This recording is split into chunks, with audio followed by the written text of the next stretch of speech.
Bismillahirrahmanirrahim. Assalamualaikum warahmatullahi wabarakatuh. Baiklah, hari ini dalam tugasan 2 persembahan SJHK 3263, saya Hassan Basri dan Daniel Mazuki akan membentangkan kepada anda semua berkaitan dengan tugasan kita pada kali ini, iaitu pelaksanaan pentadsiran bilik darjah PBD berdasarkan KPPB ataupun kapasiti pedagogi pembelajaran bermakna. Jadi pentadsiran sejarah sekolah rendah. Baiklah, kita akan bergerak kepada slide yang seterusnya. Tajuk bagi kali ini ialah pelaksanaan pentadsiran bilik darjah PBD berdasarkan kapasiti pedagogi pembelajaran bermakna KPPB pentadsiran sejarah sekolah rendah. Baik, jadi ada beberapa kunci utama dalam pembelajaran kita pada kali ini, pembentangan pada kali ini, iaitu apa itu pentadsiran bilik darjah PBD. Yang keduanya, apa itu kapasiti pedagogi pembelajaran bermakna KPPB, dan dari segi apakah itu pentadsiran sejarah sekolah rendah. Baiklah, jadi dalam pembelajaran ataupun penerangan kami pada kali ini, ada 4 elemen utama yang kami akan terapkan, iaitu konsep dan definisi PBD. Yang keduanya sejarah awal, maafkan saya, yang pertama sejarah awal PBD. Yang kedua ialah berkaitan dengan konsep KPPB.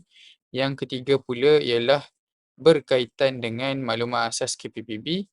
Yang keempat ataupun yang terakhir ialah fungsi KPPB dalam PBD. Baiklah, kita akan bergerak kepada yang pertama, iaitu pengenalan. Apa sebenarnya yang ingin kami terangkan dalam tugasan pada kali ini. Baiklah, pelaksanaan pentadsiran bilik darjah ataupun PBD berasaskan kapasiti pedagogi pembelajaran bermakna KPPB dalam mata pelajaran sejarah sekolah rendah.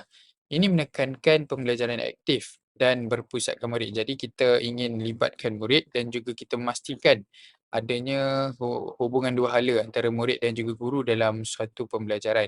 Jadi peningkatan ini jelas mengintegrasikan penilaian berterusan bagi membina kefahaman mendalam, kemahiran abad ke-21 serta nilai patriotisme secara tidak langsung dalam suatu pembelajaran murid. Dan kita pastikan bahawa pembelajaran ataupun penerangan yang kita semaikan dalam diri murid ini menyeluruh dan juga bermakna lah.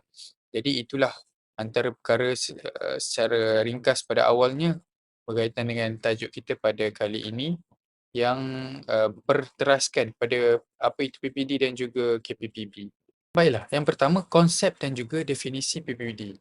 Jadi kita akan bergerak pada yang pertama, iaitu definisi PBD menurut KPM sebagai satu proses penilaian berterusan semasa PBD. Contoh dia PBD ni ialah pentadsiran berterusan bagi sesi PDP bagi mendapatkan maklumat tentang perkembangan, kemajuan dan juga pencapaian murid lah menurut maklumat kurikulum. Jadi contohnya di IPG, contohnya di IPG KDRI, Kampus Datuk Razali Ismail, adanya pentadsiran berterusan bagi mengukur tahap dan juga kekuatan tahap pendidikan siswa dan siswi guru. Begitu juga dengan murid-murid di sekolah. Jadi PBD ini merangkumi pentadsiran formatif, iaitu pentadsiran untuk pembelajaran, dan juga pentadsiran sumatif, iaitu mengikut masa-masa tertentu. Jadi penekanan terhadap PBD ini dalam khususnya bagi subjek sejarah bertujuan untuk menilai kefahaman murid terhadap peristiwa dan juga nilai sejarah, bukanlah sekadar menghafal tarikh yang ada di buku teks tersebut. Jadi saya rasa perkara ini sangat penting dalam memastikan bahawa murid-murid ini pemikirannya terus ke depan dan juga mempelajari suatu makna sejarah yang akhirnya mampu membentuk dan menyemai diri dalam suatu perkara yang bermakna dalam hidup dan seterusnya menjadi insan yang berguna di masa hadapan. Seterusnya mesti anda akan tanya, kenapa PBD ni perlu dilaksanakan? PBD bertujuan untuk memantau perkembangan setiap murid secara individu. Jadi kita pantau bukan berkumpulan, bukan secara pilih bulu dan sebagainya. Tapi kita pilih secara, kita akan uji secara individu. Jadi bukan untuk membandingkan antara murid, tapi untuk membantu guru dan ibu bapa memahami kekuatan dan kelemahan murid. Jadi ini fokus utama. Kita tak nak bandingkan murid, tapi kita mahu bantu para guru dan juga ibu bapa untuk memastikan kekuatan dan kelemahan murid ataupun anak-anak sendiri. Jadi dalam mata pelajaran sejarah daripada tahun 4 hingga tahun 5 ini, PBD memastikan murid bukan sekadar menghafal fakta, tetapi membina pemahaman mendalam, iaitu mungkin ada penyebab dan juga kesan peristiwa, pembentukan nilai patriotisme melalui pelbagai aktiviti. Jadi kelebihan-kelebihan lain dalam PPD ini ialah guru dapat menggunakan data PPD ini untuk memperbaiki pendekatan PDP, iaitu strategi dan juga aktiviti yang lebih sesuai daripada yang telah dipelajari. Jadi demi untuk memberikan pembelajaran yang lebih baik. Jadi dengan adanya PPD ini, guru mampu membuat refleksikan diri dalam memastikan pembelajaran yang telah diberikan itu lebih bermakna dan berkesan. Orang kata memberikan impak yang tinggi buat diri murid itu sendiri. Mungkin adanya dari segi strategi guru untuk menyampaikan satu ilmu ataupun dari sudut guru menambah baik aktiviti supaya dapat orang kata dapat mampu menarik minat murid untuk lebih ingin belajar subjek sejarah. Baiklah, ini saya tunjukkan kepada anda semua peta garis masa transformasi pentaksiran sekolah di Malaysia. Jadi saya ringkaskan saja dari 2011 hingga 2026. Kita mula dengan pengenalan PBS pada tahun 2011, seterusnya 2016 adanya pentaksiran tingkatan 3 ataupun PT3 2016 ini. 2019 adanya PPD edisi kedua. Edisi pertamanya pada 2011, 2019 ini ada edisi kedua. Edisi ketiga, maafkan saya, 2021 pemansuhan UPSR disebabkan kurang sesuai ataupun memberi tumpuan kepada pemerkasaan PPD ini. Khususnya adanya pemansuhan PT3 2023 hingga 2024 pelaksanaan PBD dan juga UASA, dan 2026 ini pengukuhan pentaksiran. Jadi sehingga hari ini PBD dan juga UASA ini diteruskan bagi membentuk generasi akan datang. Baiklah, bagi sejarah awal PBD ini diperkenalkan oleh Kementerian Pendidikan Malaysia pada awalnya sebagai sebahagian daripada transformasi sistem pendidikan. Sekitar tahun 2011, pelaksanaan PBD, maafkan saya, pentaksiran berasaskan sekolah PBS bermula. Jadi setelah itu pentaksiran ini ditambah baik menjadi pentaksiran bilik darjah PBD bagi mengurangkan tekanan peperiksaan. Terdapat 3 matlamat utama PPD. Yang pertama, menilai perkembangan murid secara holistik. Yang kedua, memberikan maklum balas berterusan. Yang ketiga, membantu guru menambah baik pengajaran. Jadi dalam subjek sejarah khususnya, PPD membantu murid memahami peristiwa sejarah secara lebih mendalam, menghayati nilai patriotisme supaya kita dapat serap ataupun kita dapat suntik nilai patriotisme dalam diri murid, dan akhir sekali berfikir secara kritis dan juga kronologi. Baiklah, seterusnya ciri-ciri utama PBD dalam sejarah. Kandungan utama ciri-ciri PBD menurut KPM, yang pertama berterusan, iaitu dilaksanakan sepanjang PBD, bukan sekali sahaja sepanjang pembelajaran. Yang kedua bersistem, iaitu adanya formatif dan juga sumatif, iaitu terlibat penilaian formatif untuk dan sebagai pembelajaran serta sumatif secara berkala. Yang ketiga ataupun C itu berasaskan standard. Berdasarkan standard kandungan dan prestasi sejarah dalam TSKP, tetapkan tahap penguasaan menggunakan pertimbangan profesional guru. Ciri-ciri utama PBD dalam sejarah yang seterusnya ialah autentik, iaitu menggunakan pelbagai instrumen. Contohnya senarai SEMA, rubrik, mungkin ada sedikit catatan anekdot, ujian sepanjang aktiviti sejarah. Seterusnya holistik. Ciri-cirinya kita perlu merangkumi keseluruhan pencapaian dan juga nilai murid tersebut bagi memastikan kita dapat mampu mengukur nilai kognitif, efektif dan juga psikomotor seorang murid. Jadi contoh kita boleh lihat bagaimana nilai patriotismenya, cara mereka berbincang dalam kumpulan dan juga mungkin hasil output suatu program ataupun projek yang mereka jalankan. Yang terakhir ialah melatih murid bertanggungjawab. Contohnya murid perlu terlibat dalam pentaksiran diri dan rakan sebaya serta diberikan maklum balas secara berterusan. Assalamualaikum dan salam sejahtera. Terima kasih kepada semua yang hadir, dan saya Muhammad Leni Mazuki akan menyambung pertanyaan pada hari ini. Seterusnya selepas sahabat saya iaitu Hasan Dan pada pertegangan ini saya akan membentangkan tentang ciri-ciri utama pentaksiran bilik darjah atau PBD dalam mata pelajaran sejarah serta bagaimana kapasiti pedagogi pembelajaran bermakna atau KPP. Itu dapat membantu menjadikan pembelajaran sejarah ni lebih mendalam dan aktif dan bermakna. Jadi dalam isi pembentangan pada kali ini memang menepati fokus dalam slide saya dan atau anda yang menekankan PBD, KPPB dan 6C serta pelaksanaan refleksi pembelajaran. Jadi secara ringkasnya, pembentangan pada kali ini saya akan bawakan anda untuk memahami apa itu PBD, kemudian masuk pada konsep KPPB.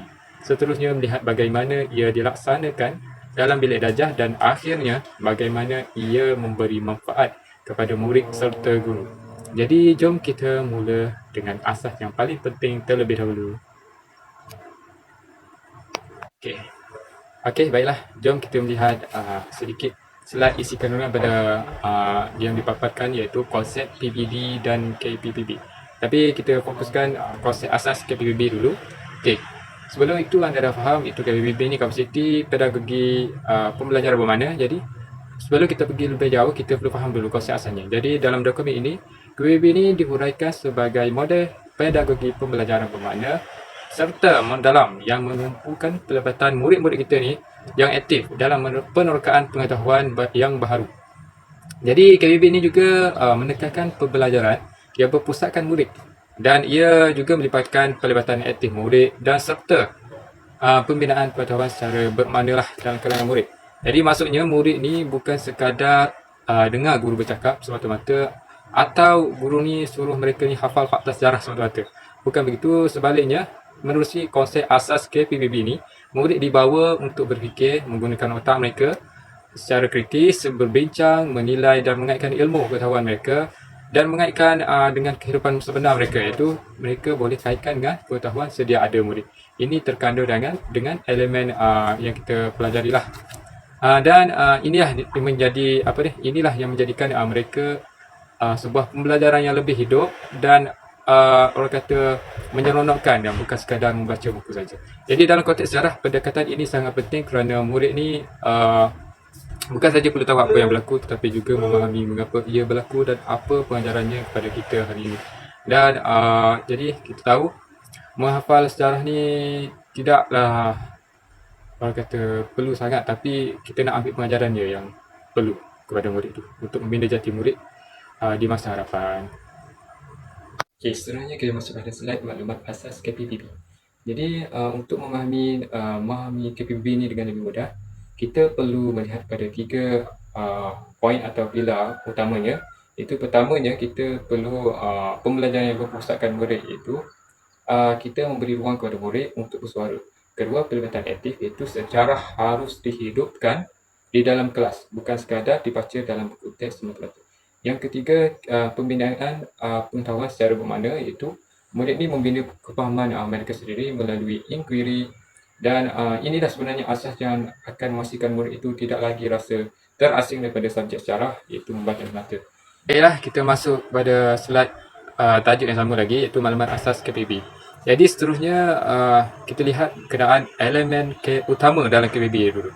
Jadi berdasarkan dalam slide ini, saya membawakan anda 4 elemen KPPB. Yang pertama, reka bentuk pembelajaran. Yang kedua, amalan pedagogi. Yang ketiga, pentaksiran berterusan. Dan yang keempat, refleksi.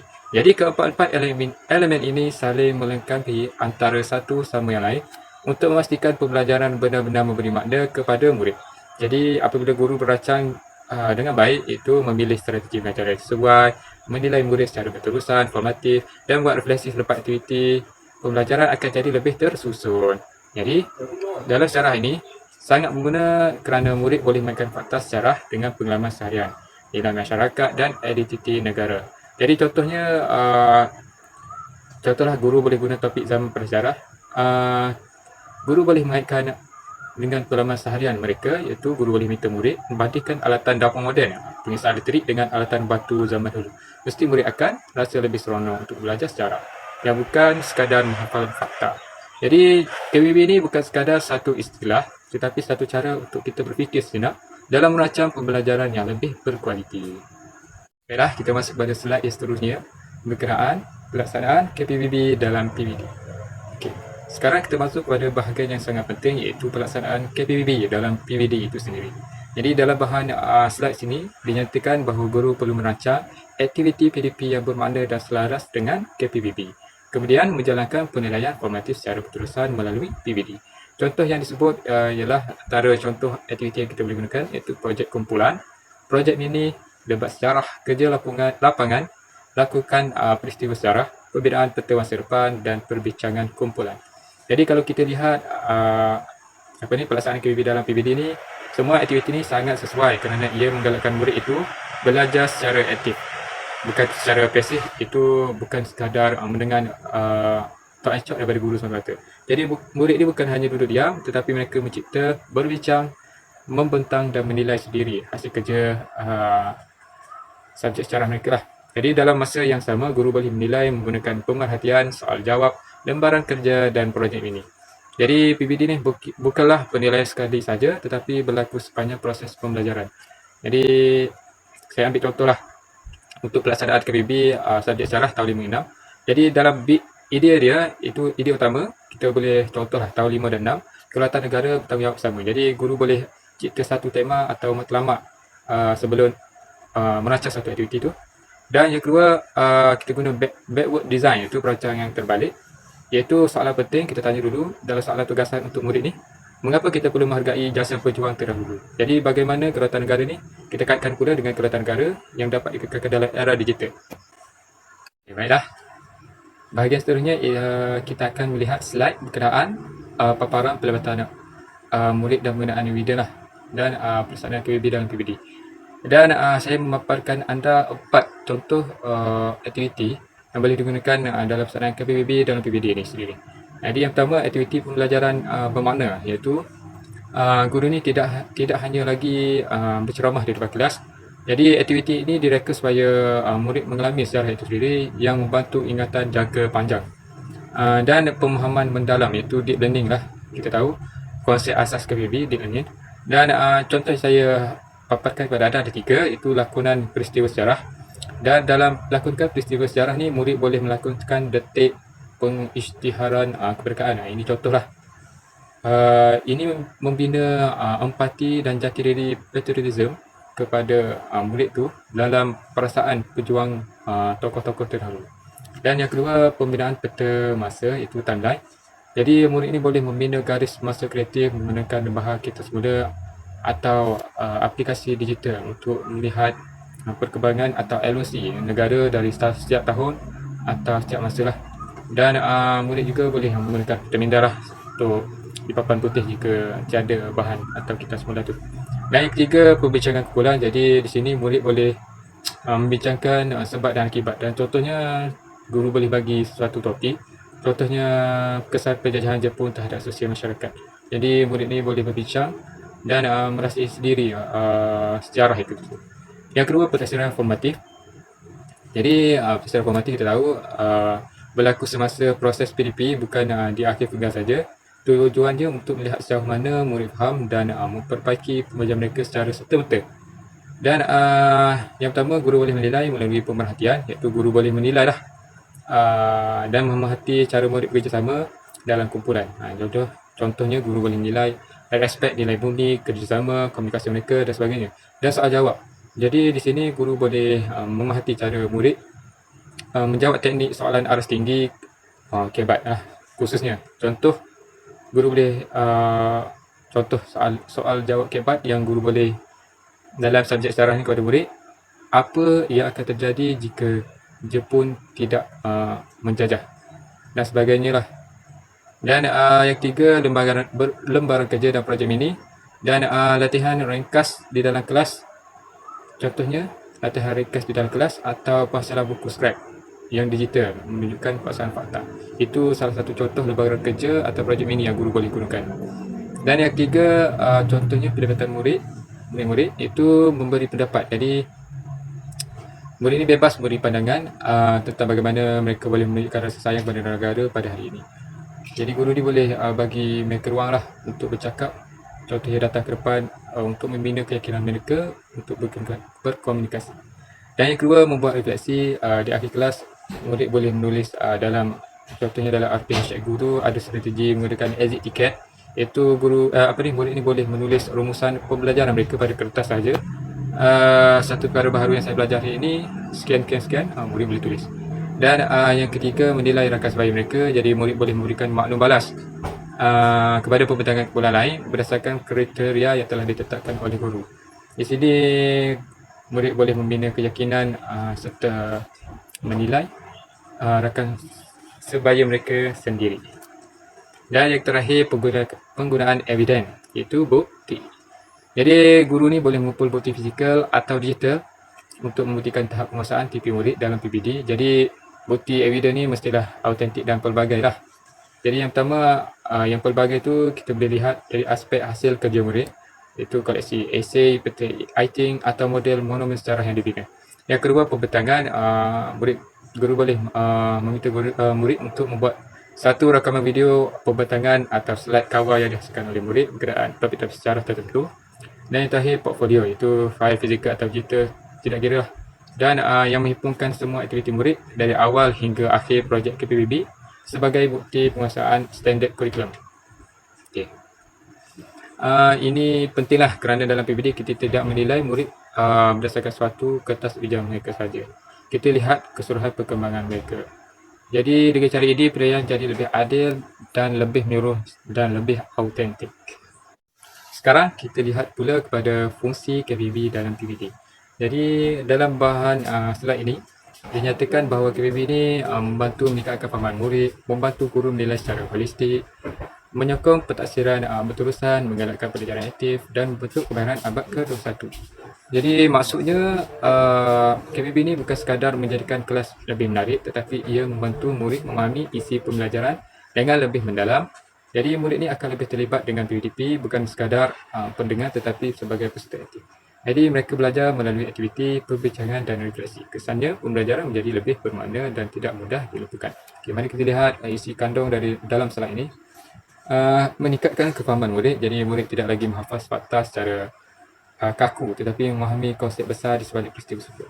Jadi contohnya dalam topik penjajahan British, murid bukan sekadar hafal tahun 1884. Jadi melalui KPBB ini mereka faham konsep yang tertentu lah, seperti ekonomi, eksploitasi ekonomi dan sebagainya. Jadi mereka boleh kaitkan sumber alam negara yang kaya dengan sebab British berminat untuk datang. Ini menjadikan ilmu itu sedikit lama untuk melekat dalam kepala otak diorang. Yang kedua, membantu guru menilai secara holistik. Jadi pentaksiran ini tidak tertumpu pada kertas dan pensel ujian semata-mata, tetapi merangkumi aspek kemahiran dan sosial. Contohnya, semasa murid membuat projek model rumah tradisional, guru tidak hanya menilai hasil akhir saja. Guru juga boleh menilai kemahiran motor membina, nilai menghargai barisan dan sikap sabar serta teliti murid semasa proses pembinaan tersebut. Yang ketiga, menggalakkan pembelajaran aktif. Jadi murid ini lebih terlibat dalam PDP. Jadi contohnya guru boleh buat tugasan mencari pencarian fakta sejarah keluarga. Jadi murid ini boleh aktif bergerak, menemu bual ibu bapa atau menjadi gambar lama dan menyusun naratif sendiri. Jadi mereka ni terlibat sepenuhnya dari awal hingga akhir. Itulah contoh, sekadar contoh untuk pembelajaran subjek bagi menggalakkan pembelajaran murid ni aktif dalam PDP. Yang keempat, menyokong taksiran berterusan, iaitu penilaian berlaku setiap masa sepanjang proses. Itu membolehkan guru memberi maklum balas, feedback segera untuk menambah baikan. Contohnya, semasa murid menyiapkan peta pemikiran writing tentang Kesultanan Melayu Melaka, guru boleh berjalan mengelilingi kelas. Jika ada murid keliru tentang susunan sultan dan sebagainya, guru boleh terus tegur dan memberi bimbingan pada waktu itu juga. Bukan selepas kertas peperiksaan mereka diperiksa. Dan yang terakhir, itu membentuk kemahiran abad ke-21.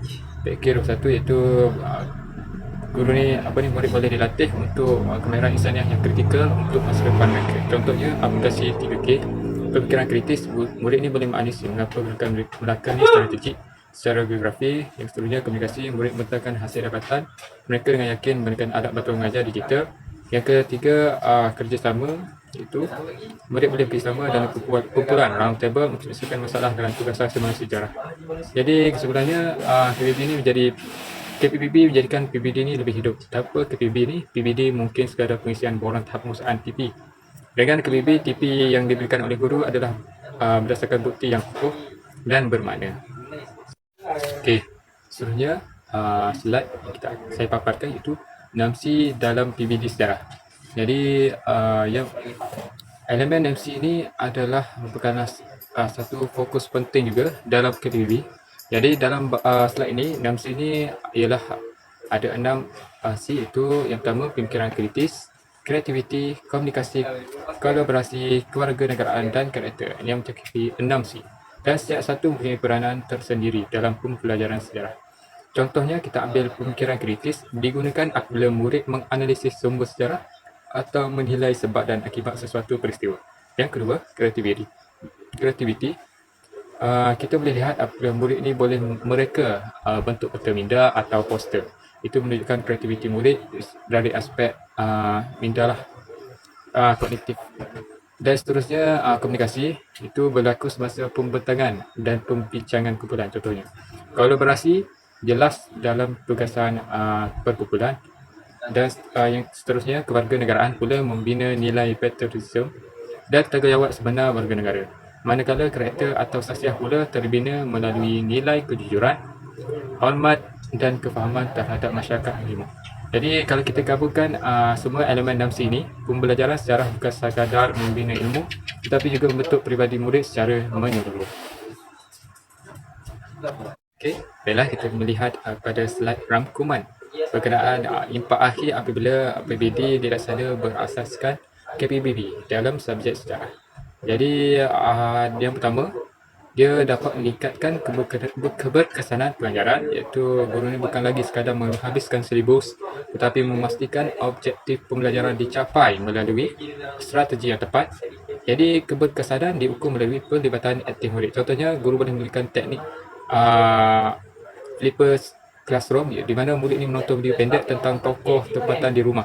Di dalam kelas masih digunakan sepenuhnya untuk aktiviti pembina pemikiran dan debat. Ini jauh lebih berkesan berbanding kaedah kuliah tradisional chalk and talk kerana murid sudah sedia dengan maklumat yang asas. Dan yang kedua, keberkesan membantu perkembangan murid secara menyeluruh. Jadi urangnya murid ni dapat berkembang tidak hanya pada grade peperiksaan iaitu kognitif mereka tetapi juga pada kemahiran sosial, emosi dan jati diri efektif. Dan contoh guru boleh gunakan dalam aktiviti berkumpulan iaitu membuat replika tinggalan sejarah. Murid bukan sekadar belajar tentang fakta sejarah kognitif tapi mereka juga belajar tentang cara untuk bersosial, bekerjasama dan sabar dalam menjalankan tugasan. Itu menggunakan emosi mereka dan berasa bangga dengan warisan negara, itu jati diri mereka. Dan ini selaras dengan FPK, falsafah pendidikan kebangsaan. Dan yang ketiga, rangkuman itu menjadikan murid ni atau pembelajaran menyeluruh dan bermakna. Jadi murid dapat melihat kaitan antara apa yang dipelajari dalam konteks dengan rupa sebenar mereka. Jadi ilmu ni tersebut menjadi relevan dan berguna. Jadi contohnya apabila belajar topik kedaulatan negara ni, murid tidak hanya menghafal definisinya, guru boleh membawa murid membuat projek tertentu lah. Jadi murid boleh membincangkan peranan mereka sebagai pelajar dalam menjaga keamanan tertentu. Contohnya tidak menyebarkan berita palsu. Jadi ini menjadikan pembelajaran itu bermakna kerana ia memberi impak pada tingkah laku murid di luar bilik belajar. Jadi sebagai penutupnya, menerapkan PBD berdasarkan KPBB dalam pengajaran sejarah membolehkan murid belajar dengan lebih mendalam. Jadi pendekatan ini menilai bukan sahaja apa yang mereka hafal tetapi bagaimana mereka berfikir dan mengaplikasikan ilmu sejarah dalam situasi yang lebih luas. Ini juga selari dengan penutup dalam bahan yang saya paparkan yang menekankan pemahaman, refleksi dan tindakan susulan guru. Jadi PBD ini juga memberi maklumat langsung kepada guru tentang pencapaian murid, manakala KPPB memastikan aktiviti pembelajaran benar-benar relevan dan bermakna. Sebagai tindakan seterusnya, guru boleh melaksanakan aktiviti PBD secara konsisten seperti rubrik projek, senarai semak dan pembentangan serta berkongsi bahan dengan rakan sejawat. Dengan cara ini, murid akan membina semangat cintakan sejarah dan jati diri yang lebih kuat. Sekian saja pembentangan daripada kumpulan kami mengenai pelaksanaan pentaksiran bilik darjah PBD berdasarkan kapasiti pedagogi pembelajaran bermakna KPBB, itu pentaksiran sejarah sekolah rendah. Jadi kami ingin mengucapkan ribuan terima kasih kepada semua yang sudi meluangkan masa untuk menonton dan mendengar postian ini. Sebenarnya saya Daniel dan sahabat saya Hassan ingin menyusul 10 jari. Mohon maaf andai ada kekurangan, salah silap bicara atau ada maklumat yang terkurang sepanjang video ini dihasilkan. Segala yang baik itu datangnya daripada Allah SWT dan yang lemah itu daripada kekelapan kami sendiri. Jadi kami berharap agar video ini dapat memberi sedikit sebanyak manfaat atau idea dan inspirasi kepada rakan-rakan pendidik dalam usaha kita melahirkan generasi murid yang lebih bukan sahaja celik sejarah, malah memiliki pembelajaran yang bermakna. Sekian daripada kami. Terima kasih.